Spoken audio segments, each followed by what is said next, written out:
Ignited Minds Tutorials has recently uploaded an informative video on the topic of work and energy in physics. Specifically tailored for Class 9 students of the CBSE and Maharashtra State Board. This video aims to provide a comprehensive understanding of the concepts related to work and energy in a simple and engaging manner. By watching this video, students will gain knowledge about various aspects of work and energy, such as the definition of work, different types of work, and its scientific calculation. The video also covers important topics like the unit of work, the relation between work and energy, and the principle of conservation of energy. Through clear explanations and visual aids, this video enables students to strengthen their foundation in this critical branch of physics. It helps learners grasp how work is done, the role of force in work, and the transfer of energy during work. Moreover, students will also understand the concept of potential and kinetic energy, and how they are interconnected. Ignited Minds Tutorials believes in providing quality education, and this video is a valuable resource for Class 9 students. To enhance their understanding of work and energy in physics. Don't miss out on this opportunity to expand your knowledge and ace your exams with ease.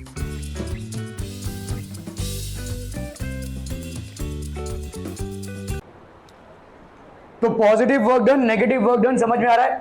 Okay, then we have neutral work done. Neutral work done मतलब आपका क्या हो जाएगा? What is neutral work done? Zero work done basically. ठीक है, कोई भी work done नहीं हुआ है और इसके कारण हो सकते हैं कि कोई भी डिस्प्लेसमेंट नहीं हुआ है या कोई फोर्स एक्चुअली में लगा ही नहीं था. ठीक है, okay. So does energy and work have the same unit? So the answer is yes. SI unit अगर आप देखेंगे तो दोनों का यूनिट से क्या है? जूल्स. और जूल क्या होता है? 1 newton into 1 metre. That is basically SI unit. ठीक है, ओके.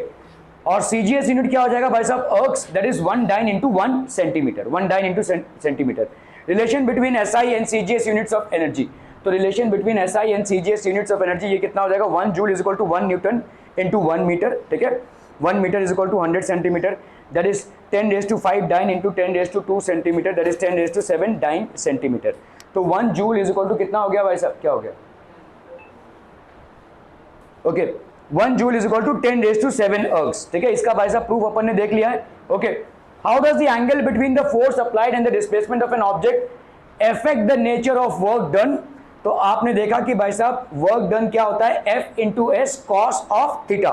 ठीक है, where theta is the angle between force acting on a body and the displacement produced in the body. ठीक है, ये थीटा भाई साहब. अब और देखो कॉस जो है ना वो डिक्रीजिंग फंक्शन है. आपने देखा कॉस 0 की वैल्यू 1 है और कॉस 90 की वैल्यू 0 है. तो जैसे जैसे आप थीटा की वैल्यू इंक्रीज करते जाएंगे कॉस की वैल्यू डिक्रीज होती जाएगी. It's a decreasing function basically. ठीक है, ओके.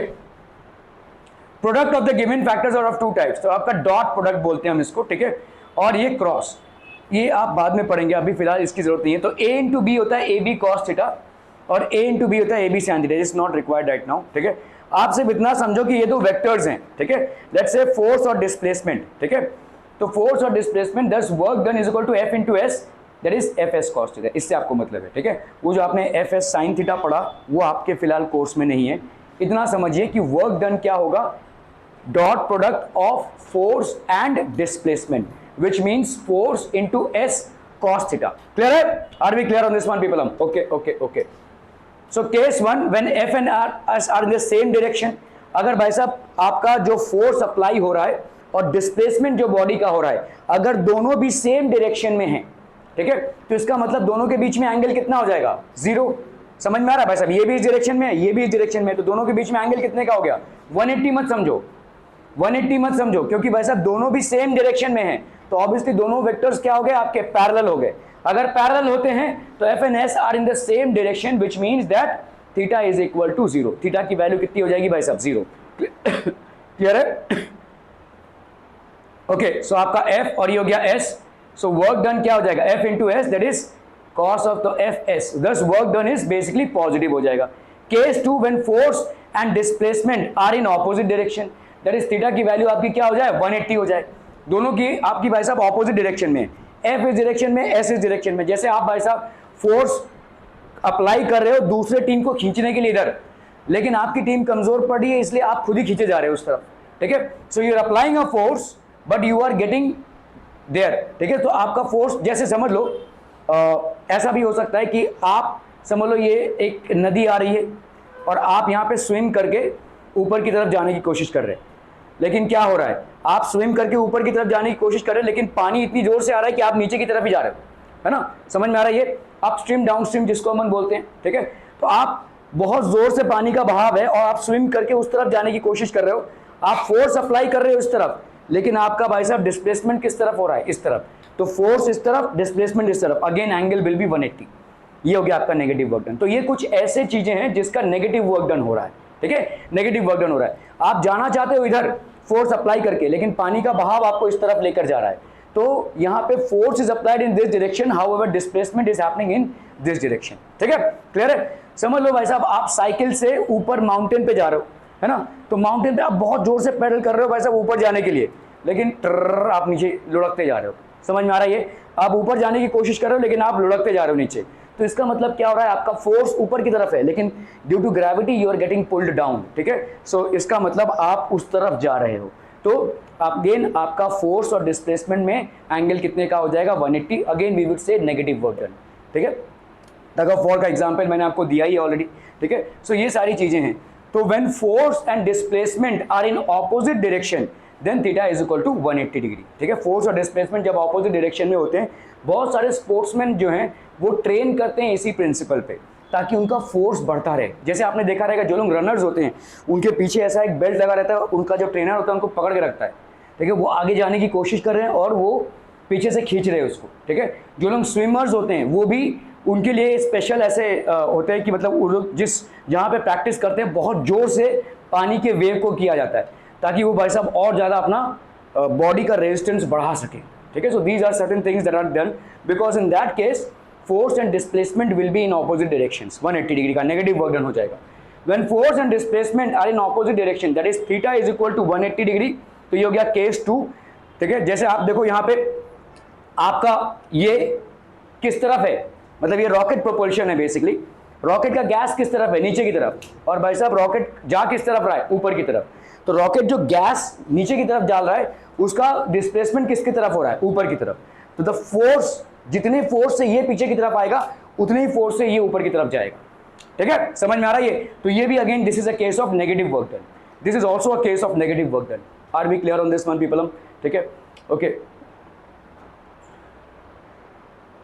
तो फोर्स और डिस्प्लेसमेंट में, अप्लाइड फोर्स एंड डिस्प्लेसमेंट में अगर एंगल आपका 180 डिग्री का हो जाता है तो इस तरीके का केस अपने को देखने को मिलता है, ठीक है। अगेन एफ एस कॉस 180, तो आपका भाई साहब यहाँ पे क्या हो जाएगा, कॉस 180 की वैल्यू कितनी हो गई, माइनस, तो ये हो गया आपका माइनस एफ एस, ठीक है। दस work done is negative. Are we clear to this one people, हम समझ में आता हम, okay okay okay. Case 3 when force and displacement are normal to each other, जैसे मैंने आपको बोला कुली ने अपना बोझा उठाया ऊपर और ऐसे चल रहा है, बोझा उठाने में उसका एक वर्क डन है, लेकिन बोझा उठा के चलने में एज पर साइंस कोई वर्क डन नहीं है, ठीक है, क्योंकि फोर्स इस तरफ है और डिस्प्लेसमेंट इस तरफ है, hence the component between them is 90 degree, because of which actually in terms of science और physics there is no work that is getting done. दो भी वेक्टर में, अगर कोई दो वेक्टर में आपका 90 डिग्री हो जाता है तो एक वेक्टर दूसरे वेक्टर को इन्फ्लुएंस नहीं कर सकता। Whenever there is an angle of 90 degree between two vectors, one vector will not be able to influence the other vector. दूसरे वेक्टर को इन्फ्लुएंस नहीं कर पाएगा, ठीक है, ओके। तो जैसे समझ लो भाई साहब ये आपका अर्थ है, ठीक है, अर्थ आपका घूम रहा है एफ एस कॉस 90, तो ये हो गया आपका भाई साहब कितना, कॉस 90 की वैल्यू 0, तो work done is equal to, this work done is neutral. आप देखो यहाँ पे डिस्प्लेसमेंट, देखो इसको ऐसे समझो कि आपका अर्थ है, ये ऐसे घूम रहा है, तो इसका वर्क डन कितना है, इसका वर्क डन 0 है। क्यों भाई साहब, इसका ग्रेविटेशन को समझ लो, ये सैटेलाइट है, जैसे लेट्स से मून है, ये मून आपके अर्थ के आजू बाजू, नेचुरल सैटेलाइट्स भी होते हैं, आर्टिफिशियल सैटेलाइट्स भी होते हैं, तो let's talk about the natural satellite that we have in terms of moon. Now देखो मून का घूमना कैसा है कि आपने अगर किसी धागे में किसी स्टोन को बांध के घुमाया तो उसका अगर कहीं पे भी स्टोन निकल जाए तो किस तरफ जाएगा, समझ लो ये धागा है और ये स्टोन है, तो निकले, अगर यहाँ से निकला तो किधर जाएगा, इधर, अगर यहाँ से निकला तो किधर जाएगा, इधर, इधर से निकला तो किधर जाएगा, इधर। तो यहाँ पे इसका डायरेक्शन ऑफ मोशन किस तरफ है, इस तरफ है, और ग्रेविटेशनल फोर्स किस तरफ है, इस तरफ है। दोनों के बीच में एंगल कितना बन रहा है, डिस्प्लेसमेंट और फोर्स के बीच में एंगल कितना बन रहा है, 90 degree. So hence with moon moving around the earth due to gravitational force there is no work done. कोई वर्क डन नहीं हो रहा है, क्योंकि यहाँ पे डिस्प्लेसमेंट आपका इस तरफ और फोर्स आपका इस तरफ, दोनों के बीच में एंगल कितने का है 90, और cos 90 की वैल्यू होती है 0, ठीक है, hence there is no work done. This is also an example where in work done is 0, ठीक है, work done is 0 in spite of applied force and in spite of displacement the work done here is 0. Thus work done is neutral or no work done, ठीक है, यहाँ पे भाई साहब कोई work done. अगर हम बोल रहे हैं वर्क डन इज न्यूट्रल तो इसका मतलब क्या होता है, no work done when the force applied and displacement are normal to each other. अगर एक दूसरे पे ये नॉर्मल हो गए तो कोई भी वर्क डन नहीं होगा, ठीक है. Numerical based on neutral work, types of energy. A mass of 10 kg is at a point A on the table. It is moved to a point B if the line joining A and B is horizontal. What is the work done on the object by the gravitational force? Explain your answer. तो देखो यहाँ पे एक table है, ये एक table है भाई साहब, ठीक है, इस टेबल के ऊपर एक पॉइंट A है और ये एक पॉइंट B है, ठीक है. इस पे लगा एक फोर्स जिसके वजह से ये यहाँ से यहाँ पे गया. तो कहाँ से कहाँ पे गया भाई साहब, A से B पे गया, ठीक है. A mass of 10 kg, तो इसमें भाई साहब 10 kg का मास है at A on the table.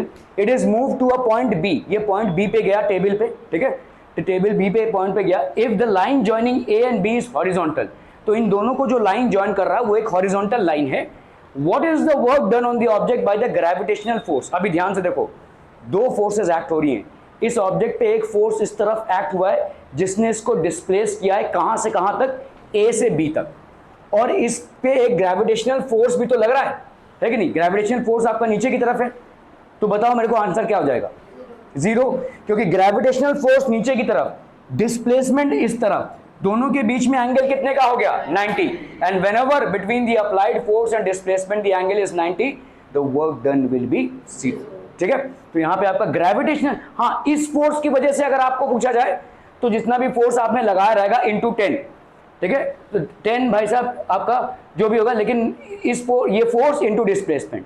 लेकिन ग्रेविटेशनल फोर्स के बारे में अगर पूछा जाए तो ये आपका 0 वर्क डन हो जाएगा, ठीक है. This will be basically 0 work done.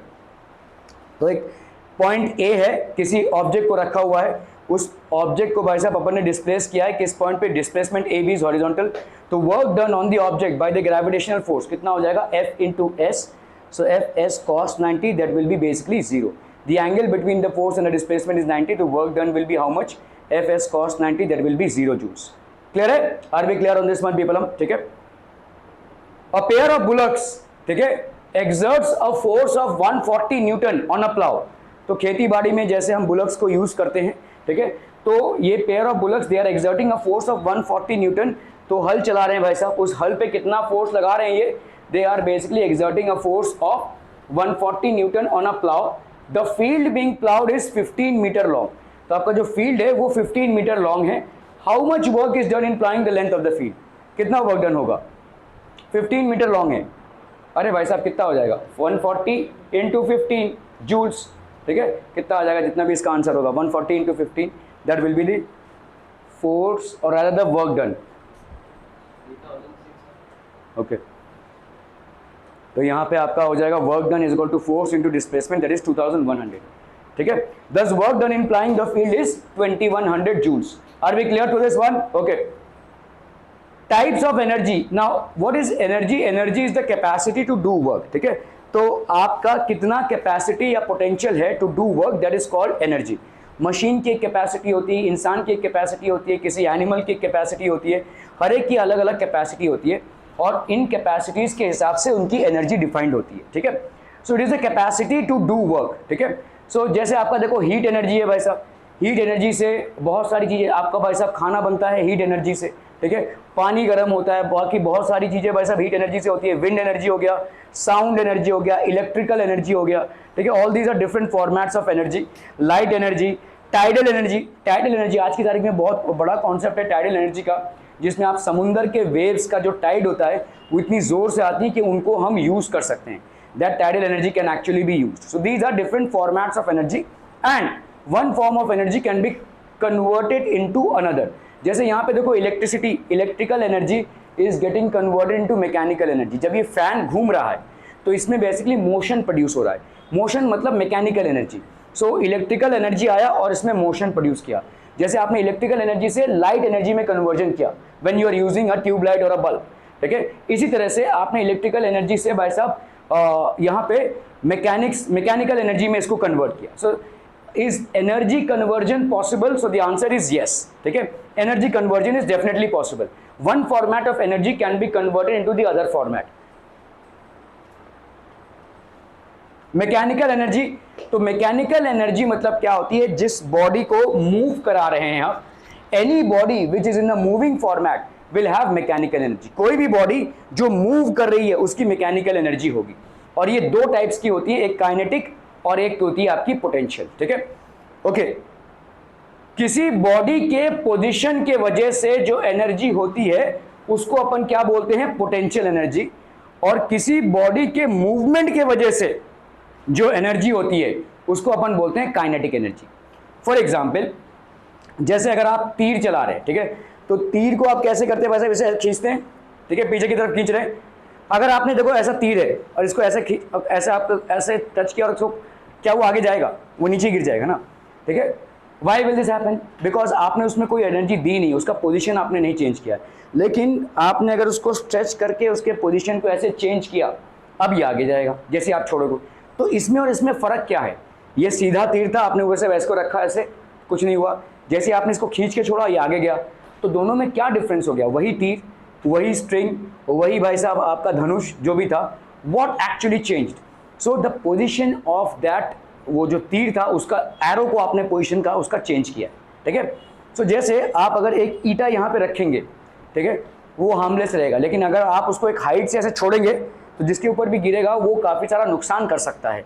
अभी क्या चेंज हो गया? जो हार्मलेस था ग्राउंड पे, वही थोड़े से हाइट पे ले जाकर इतना हार्मफुल कैसे हो रहा है? ये हार्मफुल बोल सकते हैं, मतलब डिस्ट्रक्टिव कैसे हो रहा है? कहाँ से उसको ऐसी एनर्जी मिल रही है? So what has change? The position of that body has change, ठीक है। उस बॉडी की भाई साहब पोजीशन चेंज हुई है।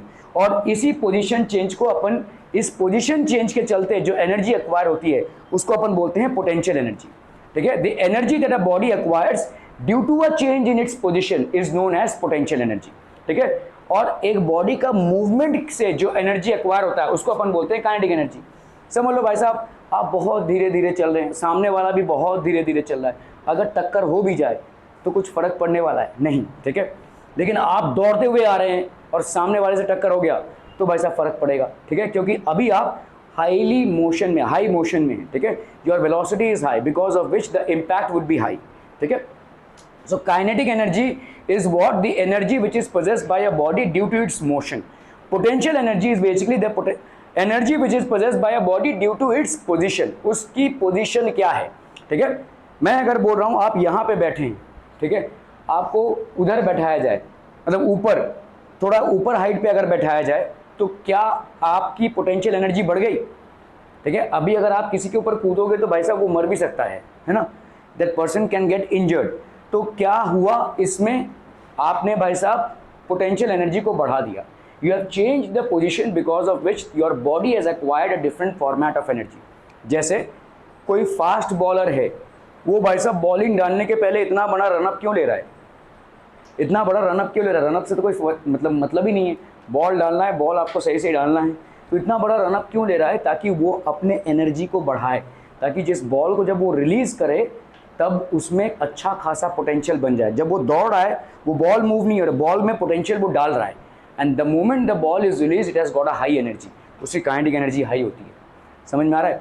When he is releasing the ball after he has run for a particular amount of time and with a particular speed, the ball acquires a certain amount of energy, ठीक है, which helps in basically delivering whatever he is trying to do. तो potential energy और kinetic energy की study करेंगे तो आप देखो भाई साहब, let's say this is basically अ चीता विच इज मूविंग। तो ये जो मूविंग है this is called kinetic energy. अगर किसी बॉडी के मूविंग से जो एनर्जी आती है उसको अपन क्या बोलते हैं? काइनेटिक एनर्जी, ठीक है। The energy possessed by virtue of its motion, so the energy possessed by a body by virtue of its motion is known as kinetic energy, ठीक है। पोटेंशियल एनर्जी क्या होती है भाई साहब? आप यहाँ पे समझ लो, आप यहाँ पे अगर खड़े होंगे तो अलग बात होगी, यहाँ पे अगर खड़े होंगे तो अलग बात होगी। किसी ईंटे को आप यहाँ पे रखेंगे तो अलग बात होगी, किसी ईंटे को यहाँ से ड्रॉप कर देंगे तो भाई साहब बहुत बड़ा डिस्ट्रक्शन हो सकता है। तो what has happened? the potential energy has changed, the position of the body has changed, because of which it has acquired a certain amount of potential energy. ठीक है, which is possessed by a body due to its position is known as potential energy. The energy which is possessed by a body due to its motion is known as kinetic energy. ठीक है, okay. तो यहां पे body at rest पे है, लेकिन उसकी position change हुई है, उसने अपना हाइट एक्वायर किया है. ठीक है, पोटेंशियल एनर्जी जब आप किसी बॉडी की डिटरमिन करने की कोशिश कर रहे हैं तो body is at rest, however it has acquired a position. ठीक है, which is a change position with respect to its initial position, जिसके वजह से उसमें एक एनर्जी आ गई है. ठीक है, okay. So work done in lifting an object, work done against gravity is independent of path followed by the object. जैसे अगर मैं बोलूं आपको कि भाई समझो यहाँ पे लेट्स से आपका विशाल चौधरी भाई साहब, ये आपके एक बिल्डिंग के नीचे हैं. ठीक है, ठीक है, इस बिल्डिंग का हाइट लेट्स से अच्छा खासा हाइट है यहाँ पे. ठीक है, अभी इस बिल्डिंग में ये ऐसे सीढ़ी है, सीढ़ी से घूम के ऊपर जा सकते हैं या लिफ्ट से जा सकते हैं, whatever ways he reaches the top.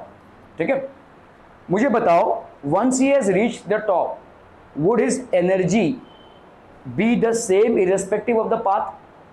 चाहे वो घूम कर जाएगा और सीढ़ियों से चढ़ते हुए जाएगा, बहुत थक जाएगा, उसका प्रॉब्लम. लिफ्ट से जाएगा, आराम से चला जाएगा ऊपर. बट नाउ तो आप बोल रहे हैं कि भाई साहब जो लिफ्ट से गया है तो उसने अलग वर्क डन किया है तो उसका एनर्जी अलग होगा. मैं आपसे पूछ रहा हूँ once he has reached the top, इस लिफ्ट से ऊपर जाना और ऐसे सीढ़ियों से ऊपर जाना क्या इसके एनर्जी में फ़र्क लाएगा? क्या इसके पोटेंशियल एनर्जी में फ़र्क लाएगा? चलिए अभी विशाल की बात छोड़ देते हैं. एक ईटा है, ठीक है, एक ईटे को आप भाई साहब ऐसे यहाँ से लेकर गए ऊपर और एक लिफ्ट से ऊपर लेकर गए. ठीक है, अब इस ईटे को अगर आप बिल्डिंग के नीचे गिराएंगे तो क्या वो ईटा जो लिफ्ट से गया वो ज़्यादा डिस्ट्रक्शन करेगा और ये कम डिस्ट्रक्शन करेगा? ऐसा कुछ होगा नहीं, आपका इम्पैक्ट सेम ही आएगा.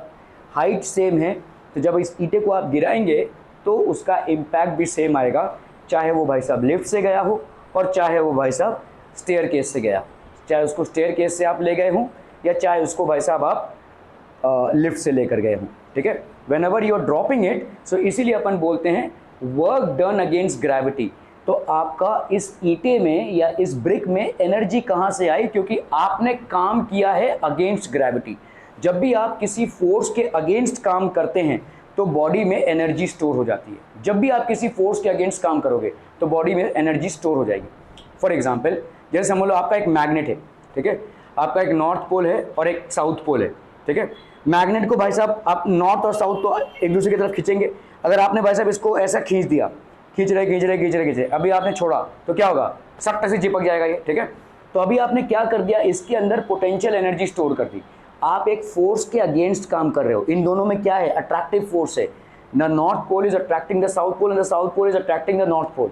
So there is a strong attractive force that exists between the two magnets. When you are pulling them apart, what is happening? You are storing the energy. ठीक है, आप भाई साहब फोर्स के अगेंस्ट काम कर रहे हो. जब भी आप किसी फोर्स के अगेंस्ट काम करते हो बॉडी में एनर्जी स्टोर हो जाती है. अब बॉडी में एनर्जी स्टोर होगी, जैसे आप छोड़ोगे ठप से चिपक जाएंगे. ठीक है, क्लियर है?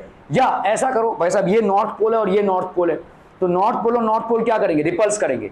तो अगर आप इन दोनों को भाई साहब पास लाने की कोशिश करोगे तो क्या होगा? चिटकेंगे. तो आप पास ला रहे हो और फिर आपने छोड़ दिया, जैसे आपने छोड़ दिया पट से चले जाएंगे. ठीक है, तो इसका मतलब आपने क्या किया? आपने फोर्स के अगेंस्ट काम किया. फोर्स किस तरफ था? इस तरफ. आपने उसके अगेंस्ट काम किया. जैसे ही आपने उसके अगेंस्ट काम किया सिस्टम में एनर्जी स्टोर हो जाएगी. ठीक है, जब भी आप फोर्स के अगेंस्ट काम करते हो तभी सिस्टम में एनर्जी स्टोर हो जाती है. अभी जब भी आपने ग्रेविटी के अगेंस्ट काम किया है it is independent of the path followed by the object. किस पाथ से आप ऊपर लेकर गए उसको वो मैटर नहीं करता है, कितना ऊपर लेकर गए हैं वो मैटर करता है. आप सीढ़ियों से लेकर जाए, लिफ्ट से लेकर जाए या रस्सी से ऊपर खींच के लेकर जाए, कुछ मैटर नहीं करता. लेकिन उस बॉडी को जो आप ऊपर लेकर गए हैं, कितने हाइट तक ऊपर लेकर गए हैं वो मैटर करता है, अगर आप पोटेंशियल एनर्जी की बात कर रहे हैं. ठीक है, so when you are doing work against gravity, समझ लो एक पॉइंट ए है. ठीक है, और ये लेट्स से ग्राउंड में पॉइंट जी है. ठीक है, तो भाई साहब एक तो हो गया भाई स्ट्रेट मैं ऊपर लेकर जाऊं किसी ऑब्जेक्ट को, और हो सकता है भाई साहब ऐसे ऐसे ऐसे ऐसे ऐसे ऐसे घुमाते हुए ऊपर लेकर जाऊं. तो आपके ए पॉइंट पे रीच होने पे उसके पास जो एनर्जी होगी that is independent of the path by which he has reached from G to A. तो इससे कोई फर्क नहीं पड़ता कि कौन सा पाथ चुनकर वो वहां तक पहुंचा है, बस इससे फर्क पड़ता है कि कितना हाइट तक वो ऊपर गया है। That is all that matters. क्या ये समझ में आ रहा है? ठीक है, are we clear on this one? Okay, work done against gravity is independent of the path followed by the object. So okay, derive an expression for the work done in lifting an object to a height h। ठीक है, work done क्या होता है बोलो? Force into displacement. अगर समझ लो भाई साहब कोई बॉडी है जिसका मास है m, तो मास अगर m है तो वेट कितना होगा? m into G. तो ये आपका वेट मतलब weight is the force with which earth attracts a body towards earth. अभी आप समझ लो इसको एक हाइट पर लेकर जा रहे हैं, इसको एक हाइट h पे लेकर जा रहे हैं। ठीक है, तो आपका ग्रेविटी किधर है? इस तरफ। ठीक है, और आप भाई साहब कितने हाइट पे लेकर जा रहे हो इसको? h हाइट पे लेकर जा रहे हो। तो आपका भाई साहब वर्क डन क्या हो जाएगा? Force into displacement. तो फोर्स आपने किस तरफ लगाया है? ऊपर की तरफ लगाओगे ना, और ये फोर्स कितना होगा? कम से कम इसके वेट के बराबर तो होना चाहिए। ठीक है, अगर इसके वेट के कम फोर्स लगाओगे तो नहीं जाएगा। तो इसका वेट mg डाउनवर्ड्स है, तो in order to pull it upwards you will have to apply a force of how much? mg upwards. mg upwards और ये h, तो mg अपवर्ड्स और h, ये mg हो गया फोर्स अपवर्ड्स और h हो गया डिस्प्लेसमेंट। इन दोनों में भाई साहब एंगल कितने का है? 0 का। cos 0 की वैल्यू क्या होती है? 1। तो आपका वर्क डन क्या हो जाएगा? Force that is mg into h into cos of 0, so that will B mgh, क्योंकि cos 0 की वैल्यू होती है 1। This is the potential energy of a body which has been pulled up to a height of h above the ground। अगर किसी body को आप एक height h above the ground पर लेकर जाते हैं, so it gets stored with a potential energy of mgh। Let us consider an object of mass m, इसको हाइट h पे लेकर जा रहे हैं। Thus the work done in lifting, तो force into displacement ma into h mg into h हो जाएगा। Thus work done is given by the equation mgh। अगर आपने किसी बॉडी को अगेंस्ट ग्रेविटी हाइट h पे लेकर गए हैं, तो what is the work done? The work done is mgh। Are we clear on this one people? हम ठीक है, तो ये हो जाएगा बॉडी का potential energy, where w is equal to work done, m is the mass of the object, g is acceleration due to gravity and h is the height to which the object is raised. कितने height तक आप उसको लेकर गए, that will be the work done. Any questions for today's topics covered people? Any doubts? Any doubts? हाँ, potential energy का shape, potential energy का shape का एग्जांपल आप भाई साहब समझो रबर बैंड लेते हैं। रबर बैंड का जब आप शेप को स्ट्रेच कर देते हैं, ठीक है, तो क्या होगा? जैसे आप इसको छोड़कर पट्ट से जाएगा ये, है ना, तो वो आप लोग करते हो ना, वो बांध के सामने वाले को जोर से मारते हो। ठीक है, तो ये बेसिकली है क्या? आप रबर बैंड का शेप चेंज कर रहे हो। जैसे समझ लो ऐसे आप शेप चेंज करके उसको चटकाओगे, चट से जाएगा वो। ठीक है, तो इसमें आपने क्या किया है? Potential energy. तो जैसे ही आप शेप को चेंज कर रहे हैं या ऑल्टर कर रहे हैं, उसमें पोटेंशियल एनर्जी स्टोर हो रही है। ठीक है, potential energy due to position होती है, potential energy due to changing of shape. आपने किसी चीज़ को शेप को चेंज किया तो वो भाई साहब एनर्जी क्रिएट करेगी।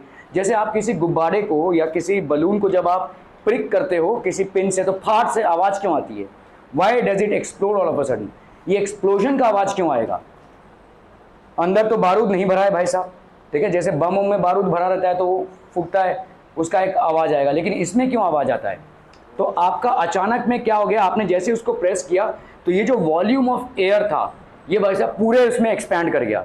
तो पहले इसमें कैद था इतना एयर, अभी ये पूरे इसमें चला गया, तो ये अचानक से हुआ है, इसके वजह से आता है आवाज़। जैसे आपका देखो ये बारिश के मौसम में ये क्लाउड का आवाज़ क्यों आता है? Why does it happen? तो होता क्या है, देखो दो बादलों के बीच में थोड़ा सा एयर है और ये एयर बहुत ज़्यादा आयनाइज हो जाता है। आयनाइज हो जाता है मतलब फ्रिक्शनल इलेक्ट्रिसिटी की वजह से इसमें इतनी एनर्जी बढ़ जाती है कि फूटता है, ये एयर फूटता है। उतना जो छोटा एयर रहता है उसी का आवाज़ आपको सुनाई देता है। So these are things that will happen. So these are potential energies. तो आपके चेंज ऑफ शेप में अगर आप देखते हो, rubber band is a classic example wherein by change of shape you actually happen to alter the